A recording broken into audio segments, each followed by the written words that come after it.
to the US now, where last week President Donald Trump reversed a ban on TikTok made by former President Joe Biden. The app's owners, ByteDance, now have 75 days to sell TikTok to a US buyer, or it could be banned in the US again.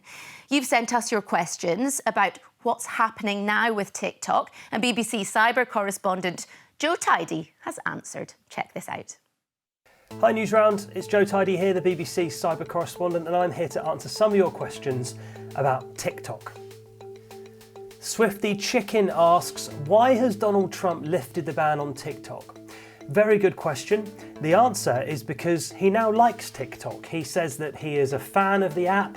Before, when he wanted to ban it, he hadn't really used the app, but during his election campaign, where he went out and tried to convince the US public to vote for him, he used TikTok a lot, and Donald Trump thinks that having a TikTok account is one of the reasons why he was elected.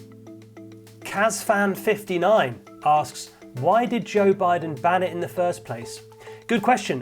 The actual origin of the ban stretches right the way back to about 2019, when Donald Trump was last in power as US president. So he was the president, and then Joe Biden came in, and Joe Biden decided to keep the idea of the ban on TikTok after Donald Trump raised it as a possible thing they should do for national security reasons. What they mean is that the app is run by a Chinese company, and China and the US are big rivals in loads of different things, and they don't like the idea that this really successful app is run by a Chinese company, and it could be sending all the data, all the things that the app collects about people to China. So although Joe Biden did ban it, the actual origin of the ban comes from Donald Trump.